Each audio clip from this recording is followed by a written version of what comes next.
Kelompok kami yang terdiri dari Patricia Marlinda, NIM 182114054, Aveliani Novita Irmawati, NIM 182114059, Matilda Angelica Jonathan, NIM 182114065, Amanda Angelin Barunadeak, NIM 182114076, Agung Hadi Wasita, NIM 182114079, dan Nia Novita Kristianingsih, NIM 182114084 akan menjelaskan mengenai hybrid financing, preference stock, warrant, and convertibles. Yang pertama, saya akan membahas mengenai preference stock. Saham preferen adalah sekuritas campuran yang serupa dengan obligasi dalam beberapa hal dan dengan saham biasa dalam hal lainnya. Dalam sudut pandang keuangan, saham preferen berada di antara utang dan ekuitas biasa. Saham preferen mengenakan beban tetap dan akibatnya meningkatkan leverage keuangan suatu perusahaan. Selanjutnya ada basic feature. Jika suatu perusahaan menerbitkan saham biasa dan saham preferen, hak istimewa untuk saham preferen terdiri dari yang pertama, klaim terlebih dahulu atas dividen. Yang kedua, persyaratan dividen untuk saham preferen harus dipenuhi terlebih dahulu sebelum segala sesuatunya dibayarkan untuk saham biasa. Jika saham preferen mempunyai nilai pari, maka dividen dinyatakan dengan suatu persentase dari nilai pari. Tapi, jika saham preferen tidak mempunyai nilai pari, maka dividen harus dinyatakan dalam jumlah uang. Lalu selanjutnya yang pertama ada karakteristik saham preferen, yang kedua ada dividen kumulatif, dan yang ketiga ada hak suara atau situasi khusus. Yang pertama, karakteristik saham preferen. Karakteristik saham preferen terdiri dari yang pertama, memiliki nilai nominal, yang kedua, dividen besarnya tetap, merupakan persentase dari nilai nominal. Yang ketiga, dividen bersifat kumulatif, artinya bila tidak berbayar akan diperhitungkan pada tahun berikutnya. Lalu selanjutnya tidak memiliki hak voting, dan yang terakhir tidak memiliki waktu jatuh tempo. Yang kedua ada dividen kumulatif. Hampir seluruh saham preferen memiliki dividen kumulatif, yaitu dividen yang tidak dibayarkan saat ini akan dibayarkan di kemudian. Sebelum perusahaan melakukan pembayaran dividen saham biasa, perusahaan harus membayarkan tunggakan dividen yang dimilikinya atas saham preferen. Misalnya, Dewan Direksi tidak membayarkan dividen 8% selama 3 tahun berturut-turut. Jika saham memiliki nilai pari 100, berarti perusahaan memiliki tunggakan dividen sebesar 24. Sebelum perusahaan membayar dividen saham biasa, perusahaan harus membayar dividen sebesar 24 untuk setiap lembar saham yang dimiliki oleh pemegang saham preferen. Meskipun terjadi penunggakan pembayaran dividen saham preferen, tidak ada jaminan bahwa dividen tersebut pasti akan dibayarkan. Jika perusahaan tidak memiliki keinginan untuk membayar dividen saham biasa, maka tidak perlu dilakukan pembayaran tunggakan dividen kumulatif tersebut. Kebalikan dari kumulatif, saham preferen ada yang bersifat non-kumulatif, yaitu saham preferen yang dividennya belum dibayarkan tidak akan diakumulasikan. Lalu yang ketiga ada hak suara atau situasi khusus.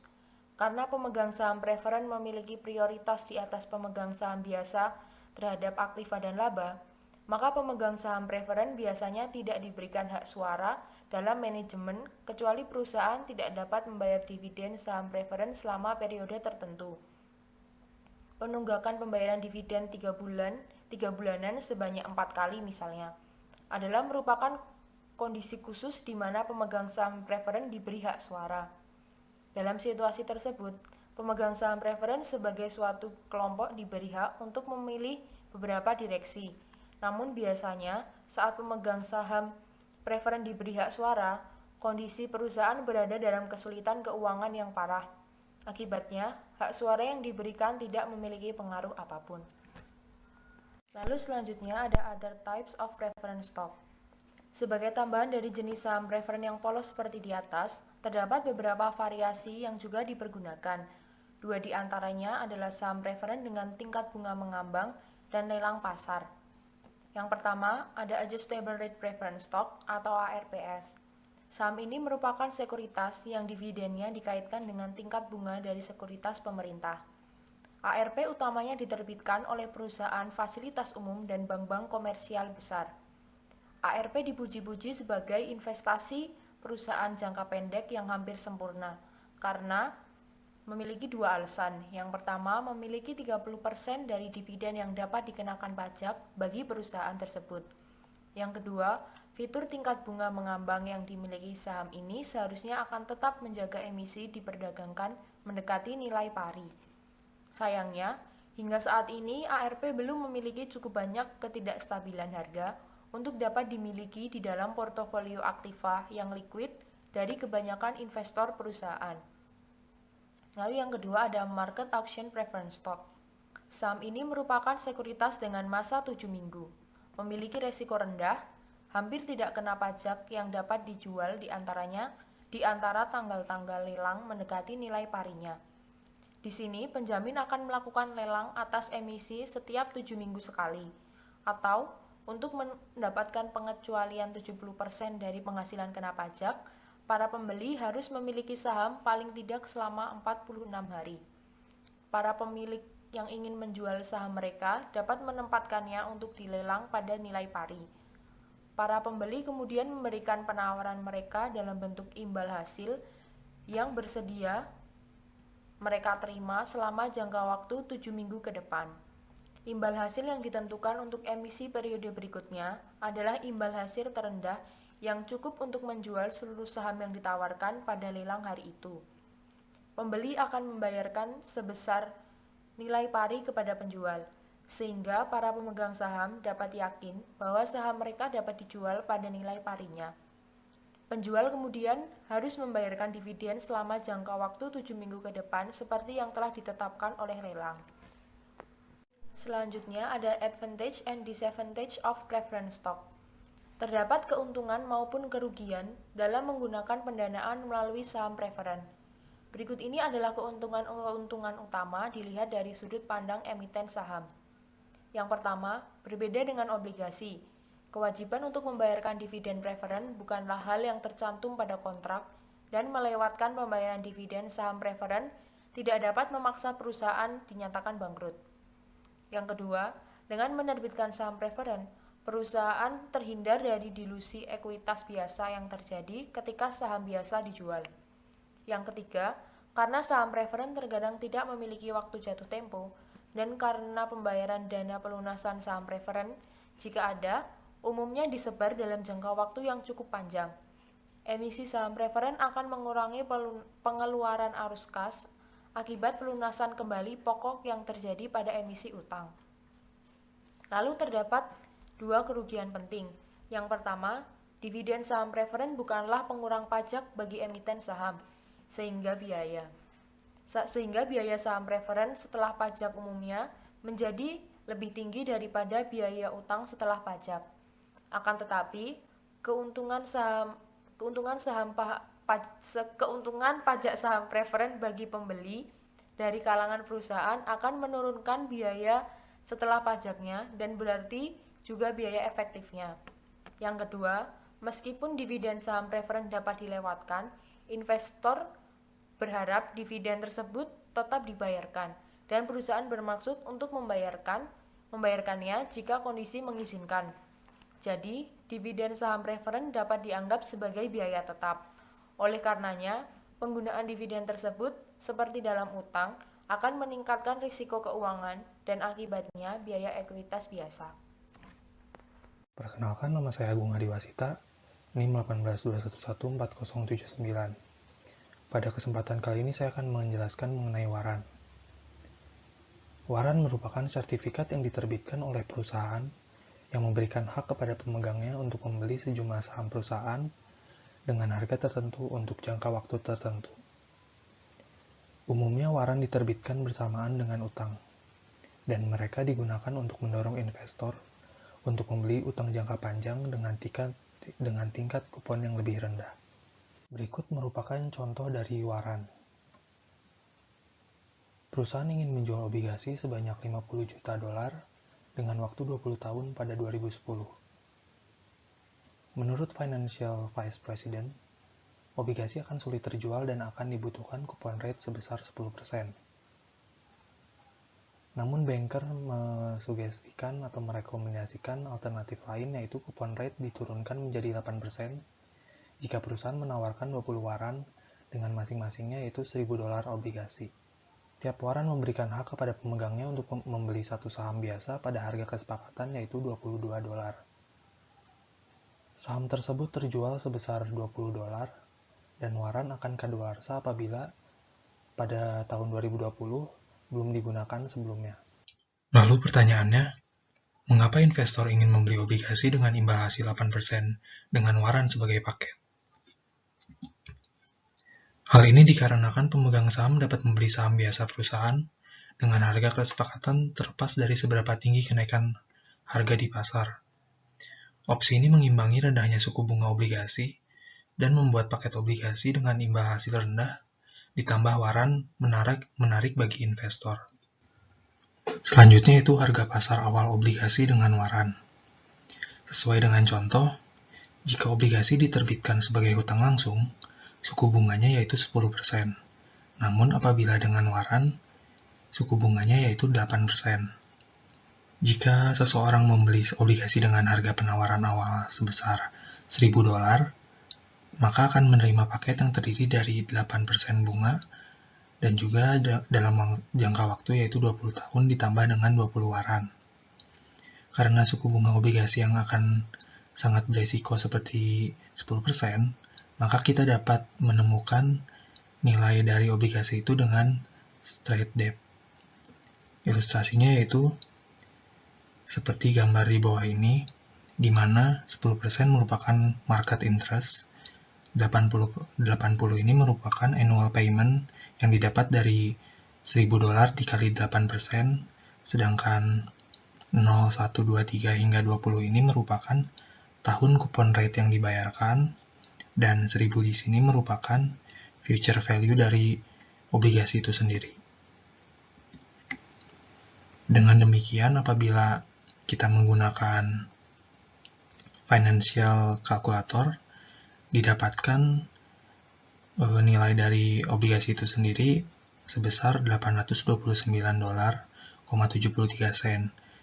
apabila dibulatkan menjadi $830. Dengan demikian, seseorang yang membeli obligasi dalam penjaminan awal akan membayar $1.000 dan menerima dalam pertukaran obligasi senilai $830 ditambah dengan 20 waran yang mungkin bernilai sekitar 170. Warannya itu sendiri di mana dihasilkan dari $1.000 dikurangi $830. Terdapat rumus yaitu price paid for bond with warrants equals straight debt value of bond plus value of warrant, di mana $1.000 sama dengan 830 ditambah 170. Lalu karena investor menerima 20 waran dengan masing-masing obligasi, maka setiap waran memiliki nilai yaitu 8,50 sen. 8,50 sen ini didapat dari 170 dibagi 20. Selanjutnya yaitu kegunaan waran dalam keuangan. Kegunaan yang pertama yaitu waran di sini sebagai pemanis. Perusahaan sering dianggap sangat berisiko oleh investor sehingga obligasi dapat dijual hanya pada tingkat kupon yang sangat tinggi dan dengan ketentuan yang sangat ketat. Untuk menghindari pembatasan tersebut, perusahaan sering menawarkan waran bersamaan dengan penerbitan obligasi. Lalu, waran saat ini juga detachable atau dapat dilepaskan, di mana dengan kata lain setelah obligasi dengan waran terjual, waran dapat dilepas dan diperdagangkan secara terpisah dari obligasi. Lalu strike price dari waran sendiri itu biasanya diatur sekitar 20 hingga 30% di atas market price dari saham yang diterbitkan saat obligasi juga diterbitkan. Lalu ada kondisi di mana pemegang saham itu mau melepaskan atau menggunakan warannya. Yang pertama, waran itu mau kadaluarsa dan juga harga dari saham biasa itu meningkat. Yang kedua, pemilik akan menggunakan secara sukarela jika perusahaan meningkatkan dividen pada saham biasa dengan jumlah yang cukup. Karena tidak ada dividen yang diperoleh pada waran, sehingga tidak memberikan penghasilan. Namun jika dividen saham biasa tinggi, maka menyebabkan pemegang warannya itu menggunakan pilihan mereka untuk membeli saham. Lalu yang ketiga, waran itu biasanya memiliki harga yang meningkat. Contohnya, perusahaan telah menjamin outstanding dengan harga strike-nya yaitu $25, di mana harga strike itu naik menjadi $30 setelah 31 Desember 2014. Jika harga saham umum lebih dari $25 tepat sebelum 31 Desember 2014, maka banyak pemegang waran akan menggunakan opsi mereka sebelum harga yang ditingkatkan itu berlaku dan nilai warannya itu jatuh. Lalu terdapat fitur lain di mana waran itu membawa dana hanya jika dana itu dibutuhkan. Jika perusahaan tumbuh, mungkin akan membutuhkan modal ekuitas baru. Nah, pada saat yang sama itu, pertumbuhan akan menyebabkan harga saham yang naik dan waran akan digunakan. Maka dari itu, perusahaan akan mendapatkan uang tunai yang dibutuhkan. Jika perusahaan tidak berhasil dan tidak dapat mempekerjakan uang tambahan secara menguntungkan, maka harga sahamnya itu mungkin tidak akan naik dan gagal untuk mengajak pemegang saham dalam menggunakan waran. Patricia Marlinda, NIM 18054, akan melanjutkan tentang biaya komponen obligasi dengan waran. Dapat salah satu contoh di sini, ketika Informatics menerbitkan obligasi dengan waran, perusahaan menerima $1.000 untuk setiap obligasi. Biaya hutang sebelum pajak akan menjadi 10% jika tidak ada waran yang dilampirkan.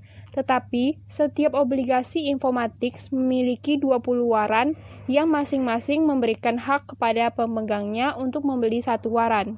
Biaya saham seharga $22, kehadiran waran juga memungkinkan Informatics untuk membayar hanya bunga 8% pada obligasi, mewajibkan untuk membayar bunga $80 selama 20 tahun ditambah $1.000 sekitar akhir 20 tahun. Terbaik untuk mendekati analisis ini adalah dengan memecah $1.000 menjadi dua komponen. Satu terdiri dari obligasi $830 dan yang lainnya terdiri dari $170 waran. Tujuannya adalah menemukan biaya modal untuk obligasi langsung dan biaya modal untuk waran. Kemudian membobotnya untuk mendapatkan biaya modal untuk paket obligasi dengan waran. Di sini, biaya hutang sebelum pajak adalah 10%. Karena ini adalah biaya hutang sebelum pajak untuk obligasi lurus, jadi kita bertugas untuk memperkirakan biaya modal untuk sebuah waran. Cara memperkirakannya, ide dasarnya yaitu memperkirakan biaya yang diharapkan perusahaan untuk memenuhi pemegang waran pada saat waran berakhir. Untuk melakukan ini, kita perlu memperkirakan nilai perusahaan, nilai hutang, nilai intrinsik ekuitas, dan harga saham pada saat kadaluarsa. Di sini telah terdapat perhitungan analisis penilaian setelah pelaksanaan waran dalam 10 tahun yang telah diringkas. Kemudian di sini terdapat catatan akan perhitungan di atas tadi. Yang pertama, nilai operasi dan investasi diharapkan dari $250 juta tumbuh sebesar 9% per tahun. Jika waran akan berakhir dalam 10 tahun, perhitungannya adalah $250 juta dikali 1,09 pangkat 10 sama dengan $591.841.000. Yang kedua, perhitungan menunjukkan bahwa harga saham yang diharapkan jauh lebih besar dari $22, sehingga waran diharapkan untuk dilaksanakan. Yang ketiga, menggunakan kalkulator keuangan untuk mendapatkan nilai obligasi sebesar $877,11, sehingga nilai total semua obligasi adalah 50.000 dikali $877,11 sama dengan $43.856.000. Kemudian yang keempat ada nilai intrinsik ekuitas, sama dengan nilai total perusahaan dikurangi nilai utang, yaitu $613.841.000 dikurangin $43.856.000 sama dengan $569.985.000. Kelima, sebelum waran dieksekusi, ada 10 juta lembar saham. Setelah waran dilaksanakan, ada 11 juta saham beredar.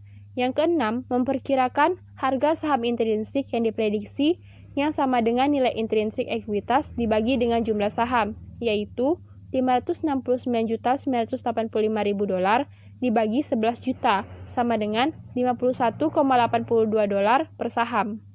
Untuk mengetahui biaya komponen waran, pertimbangkan bahwa Informatics harus menerbitkan satu saham senilai $51,82 untuk setiap waran yang dilaksanakan.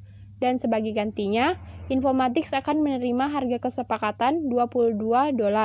Jadi, pembeli obligasi dengan waran, jika dia memegang paket lengkap, akan berharap untuk merealisasikan keuntungan di tahun 10 sebesar $51,82 dikurangin $22 sama dengan $29,82 untuk setiap waran yang dilaksanakan. Karena setiap obligasi memiliki 20 waran yang dilampirkan dan karena setiap waran berhak pemegang saham untuk membeli satu saham biasa, maka pemegang waran akan memiliki arus kas yang diharapkan sebesar 20 dikali $29,82 sama dengan $596,40 per obligasi pada akhir tahun ke-10. IRR aliran ini adalah 13,35% yang merupakan perkiraan pengembalian yang diharapkan dari pemegang waran atas waran atau RW dalam obligasi dengan waran. Keseluruhan biaya modal sebelum pajak untuk obligasi dengan waran adalah rata-rata tertimbang dari biaya utang lurus dan biaya waran yang dihasilkan adalah 10,57%.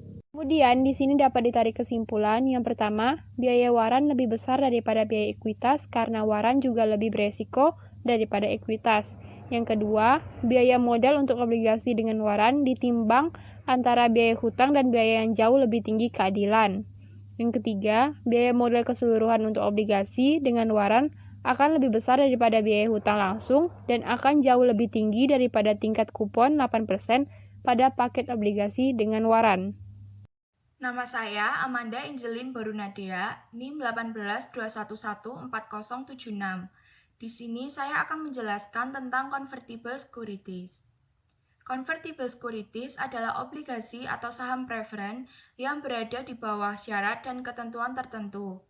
Convertible securities dapat ditukar dan diubah menjadi saham biasa atas pilihan pemegangnya. Berbeda dengan pelaksanaan waran, yang membawa dana tambahan ke perusahaan, konversi tidak memberikan modal yang baru. Hutang atau saham preferen hanya diganti di neraca dengan saham biasa. Tentu saja hal ini untuk mengurangi hutang atau saham preferen yang akan meningkatkan kekuatan keuangan perusahaan dan membuatnya lebih mudah untuk mendapatkan tambahan modal yang baru. Tetapi hal itu membutuhkan tindakan yang terpisah. Rasio konversi dan harga konversi. Rasio konversi adalah jumlah saham yang akan diterima pemegang obligasi setelah konversi. Sedangkan harga konversi yaitu harga efektif yang dibayar investor untuk saham biasa saat konversi terjadi. Hubungan antara rasio konversi dan harga konversi adalah untuk memperkirakan biaya modal setelah pajak. Biaya setelah pajak dari setiap komponen harus diperkirakan. Berikut ada contoh soal. Diilustrasikan oleh surat hutang konversi Silicon Valley Software Company yang diterbitkan dengan nilai nominal $1.000 pada bulan Juli 2010.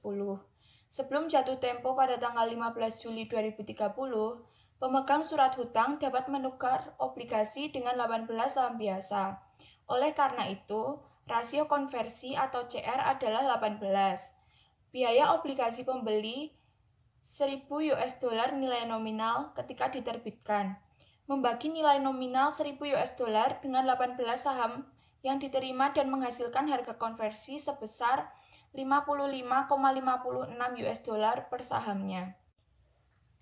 Rumus harga konversi dapat dijelaskan sebagai berikut, di mana par value-nya $1.000 dibagi oleh rasio konversinya sebesar 18 dan hasilnya yaitu harga konversi dihasilkan sebesar $55,56. Rasio konversi yaitu $1.000 dibagi dengan harga konversinya $55,56 dan menghasilkan 18 saham. Harga konversi biasanya ditetapkan sekitar 20% hingga 30% di atas harga pasar saham biasa yang berlaku pada tanggal penerbitan. Harga konversi dan rasio konversi ditetapkan selama umur obligasi meskipun kadang-kadang digunakan harga konversi yang ditingkatkan. Contohnya sebagai berikut. Obligasi konversi tahun 2010 untuk Bredon Industri dapat dikonversi menjadi 12,5 saham hingga tahun 2019, menjadi 11,76 saham dari 2020 hingga tahun 2030, dan menjadi 11,11 saham dari tahun 2030 hingga jatuh tempo pada tahun 2040. Jadi, harga konversi dimulai dari 80 US dollar naik menjadi 85 US dollar dan menjadi 90 US dollar. Biaya komponen konvertible. Pada musim semi tahun 2010, Silicon Valley Software mengevaluasi penggunaan obligasi konversi. Masalah ini terdiri dari obligasi konversi 20 tahun yang akan dijual dengan harga 1.000 US dollar per obligasi. 1.000 US dollar ini juga akan menjadi nilai nominal dan jatuh tempo obligasi. Obligasi tersebut akan membayar tingkat bunga kupon tahunan 8%, yaitu 80 US dollar per tahunnya. Setiap obligasi akan dapat dikonversi menjadi 18 saham, sehingga harga konversinya menjadi 1.000 US dollar dibagi 18 atau sama dengan 55,56 US dollar. Saham tersebut diharapkan membayar dividen sebesar 1,40 US dollar selama tahun mendatang dan dijual dengan harga 35 US dollar per saham. Selanjutnya, harga saham diharapkan tumbuh dengan laju konstan 9% per tahunnya. Berikut adalah gambar model convertible bond dari Silicon Valley Software. Yang pertama, garis putus-putus horizontal pada 1.000 US dollar mewakili nilai par dan jatuh tempo. Selain itu, 1.000 US dollar adalah harga obligasi yang pertama kali ditawarkan kepada publik. Yang kedua, ikatan dilindungi dari panggilan selama 10 tahun. Awalnya, K-label dengan harga 1.050 US dollar dan setelah itu harga K turun 5 dolar per tahunnya. Seperti yang ditunjukkan oleh garis merah muda pada gambar 19.1. Yang ketiga, karena konvertibel memiliki tingkat kupon 8% dan karena imbal hasil dari obligasi non-konvertibel dengan resiko serupa adalah 10%, maka nilai obligasi langsung yang diharapkan dari konvertibel BT harus kurang dari nilai par. Pada saat penerbitan dan asumsi kupon tahunan, B0 adalah 830 US dollar dan dijelaskan oleh gambar di sampingnya. Nilai konversi awal obligasi atau CT atau nilai saham yang akan diterima investor jika obligasi dikonversi pada T sama dengan 0 adalah P0 atau CR sama dengan 35 US dollar atau setara 18 saham, yaitu hasilnya 630 US dollar. Karena harga saham diharapkan tumbuh pada tingkat 9%, maka nilai konversi akan naik dari waktu ke waktu. Misalnya, di tahun kelima seharusnya P5 atau CR sama dengan 35 US dollar dikali 1,09 dan 5 dikali 18 serta hasilnya yaitu 969 US dollar. Nilai konversi yang diharapkan ditunjukkan oleh garis hijau pada gambar 19.1. Yang kelima, jika harga pasar turun di bawah nilai obligasi langsung, maka mereka yang menginginkan obligasi akan mengakui tawar-menawar tersebut dan membeli konversi sebagai obligasi. Jika harga pasar turun di bawah nilai konversi, maka orang-orang akan membeli barang yang dapat dikonversi, menggunakannya untuk mendapatkan saham, dan kemudian menjualnya dengan keuntungan. Harga dasar diwakili oleh garis merah. Yang keenam, harga pasar obligasi konversi akan melebihi nilai obligasi langsung karena opsi untuk mengkonversi bernilai sesuatu obligasi 8% dengan kemungkinan konversi bernilai lebih dari 8%. Harga konversi juga akan melebihi nilai konversinya karena memegang konversi sama dengan menahan opsi telepon dan sebelum berakhir nilai sebenarnya dari opsi tersebut lebih tinggi dari nilai latihan atau konversi seperti yang ditunjukkan oleh garis biru pada gambar 19.1. Fitar Mabati, NIM 18+114059 akan menunjukkan presentasi dari teman saya. Yang ketujuh, jika harga saham terus naik, maka kemungkinan besar obligasi akan dikonversi.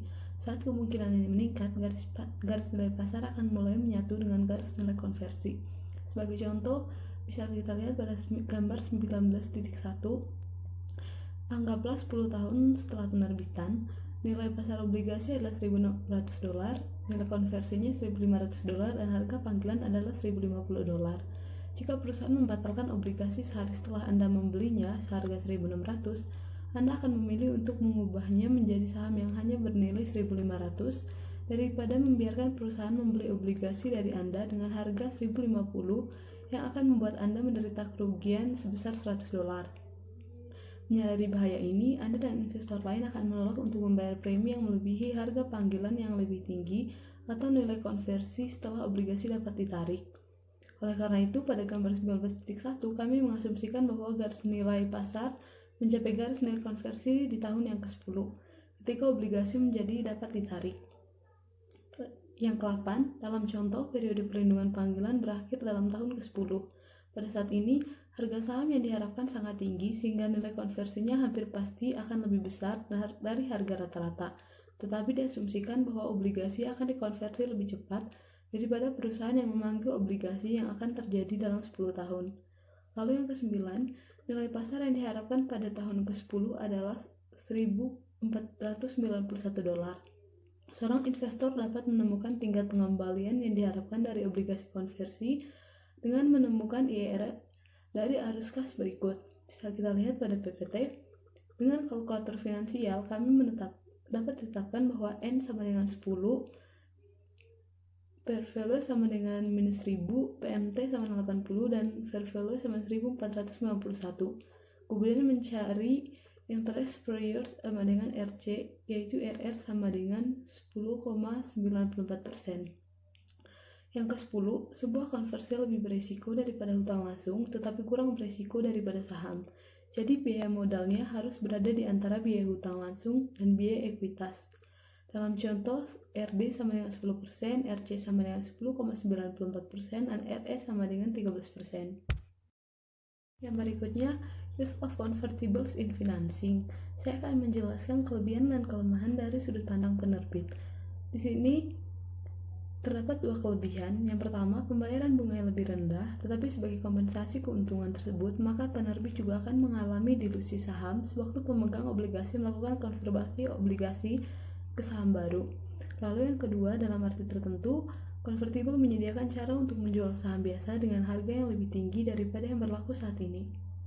Tetapi juga memiliki beberapa kelemahan. Yang pertama, meskipun penggunaan obligasi konversi dapat memberikan kesempatan kepada perusahaan untuk menjual saham dengan harga yang lebih tinggi dari harga yang dijual saat ini, jika harga saham meningkat pesat, maka perusahaan akan lebih baik jika menggunakan hutang langsung meskipun biayanya lebih tinggi dan kemudian menjual saham biasa dan mengembalikan hutang tersebut. Lalu kelemahan yang kedua, convertible biasanya memiliki tingkat bunga kupon yang rendah dan keuntungan dari hutang berbiaya rendah ini akan hilang ketika konversi terjadi. Lalu yang ketiga, jika perusahaan benar-benar ingin menambah modal sendiri dan jika harga saham tidak naik cukup setelah obligasi diterbitkan, maka perusahaan akan terjebak ke dalam hutang.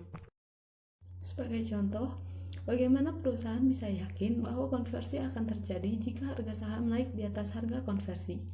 Biasanya, barang yang dapat dikonversi berisi ketentuan panggilan yang memungkinkan perusahaan penerbit untuk memaksa pemegangnya untuk melakukan konversi. Misalkan harga konversi $50 dan rasio konversi 20. Harga pasar saham biasa naik menjadi $60 dan harga beli obligasi konversi 1.050. Jika perusahaan memilih obligasi, pemegang obligasi dapat mengkonversi menjadi saham biasa dengan nilai pasar 20 kali $60 yaitu 1.200 atau mengizinkan perusahaan untuk menembus obligasi sebesar $1.050. Secara alami, pemegang obligasi lebih memilih $1.200 daripada $1.050, sehingga konversi akan terjadi. Dengan demikian, ketentuan panggilan memberi perusahaan cara untuk memaksa konversi, asalkan harga pasar saham lebih besar daripada harga konversi. Beberapa not yang perlu diperhatikan.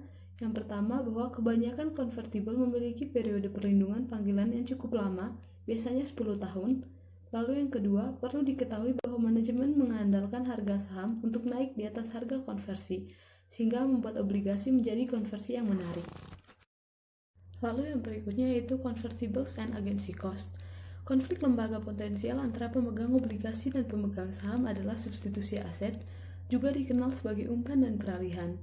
Misalkan sebuah perusahaan telah berinvestasi dalam proyek-proyek berisiko rendah, dan karena risikonya rendah, pemegang obligasi mengenakan suku bunga rendah. Apa yang terjadi jika perusahaan sedang mempertimbangkan usaha yang sangat berisiko, tetapi sangat menguntungkan yang tidak diketahui oleh calon pemberi pinjaman? Perusahaan mungkin memutuskan untuk menaikkan hutang dengan suku bunga rendah tanpa mengungkapkan bahwa dana tersebut akan diinvestasikan dalam proyek berisiko. Setelah dana dikumpulkan dan investasinya hilang, nilai utang harus turun karena bunganya terlalu rendah untuk mengkompensasi pemegang utang atas risiko tinggi yang mereka tanggung dan menimbulkan transfer kekayaan dari pemegang obligasi kepada pemegang saham. Jika debt holders berpikir sebuah perusahaan mungkin menggunakan taktik umpan dan peralihan, mereka akan mengenakan tingkat bunga yang lebih tinggi, dan tingkat bunga yang lebih tinggi ini merupakan biaya agensi. Debt holders akan mengenakan tarif yang lebih tinggi ini, meskipun perusahaan tidak berniat untuk terlibat dalam perilaku umpan dan peralihan, karena mereka tidak dapat mengetahui maksud sebenarnya dari perusahaan. Oleh karena itu, mereka menganggap yang terburuk dan mengenakan tingkat bunga yang lebih tinggi. Utang dapat dikonversi dan perusahaan memang mengambil proyek berisiko tinggi. Jika nilai perusahaan ternyata lebih tinggi dari yang diharapkan, maka pemegang obligasi dapat mengubah hutangnya menjadi ekuitas dan mendapatkan keuntungan dari investasi yang berhasil. Singkatnya, convertible adalah sekuritas logis untuk digunakan setidaknya dalam dua situasi. Pertama, jika perusahaan ingin membiayai dengan hutang langsung, tetapi pemberi pinjaman takut dan akan investasikan dengan cara yang meningkatkan profil risiko perusahaan, maka convertible adalah pilihan yang terbaik.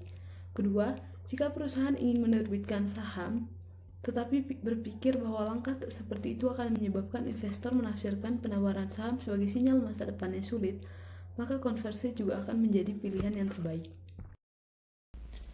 Hutang konversi dapat dianggap sebagai hutang lurus dengan waran yang tidak dapat dilepas. Jadi mungkin tampak bahwa hutang dengan waran dan hutang konversi kurang lebih dapat dipertukarkan. Namun pengamatan lebih dekat mengungkapkan satu perbedaan besar dan beberapa kecil antara dua sekuritas ini. Perbedaan akhir waran dan konversi. Pertama, pelaksanaan waran membawa modal ekuitas baru, sedangkan hasil konversi hanya dalam transfer akuntansi. Dua, perbedaan kedua melibatkan fleksibilitas. Kebanyakan convertible berisi ketentuan panggilan yang memungkinkan penerbit untuk mengembalikan hutang atau memaksa konversi, tergantung pada hubungannya antara nilai konversi dan harga panggilan.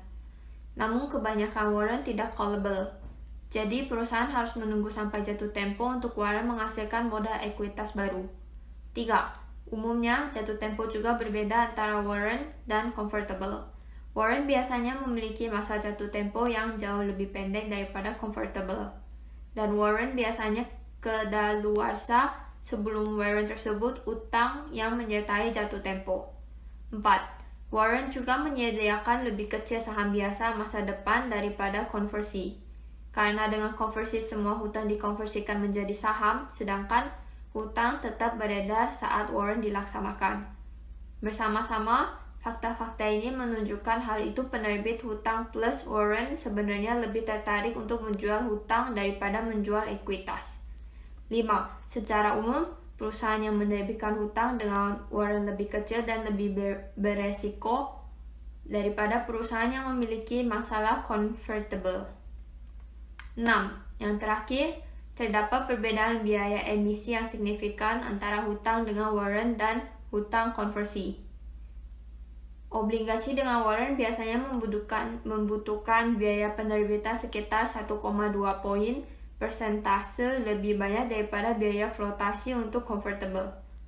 Jika warrant atau convertible masih beredar, Dewan Standar Akuntansi Keuangan mengharuskan perusahaan melaporkan laba per saham dasar dan laba per saham dilusian.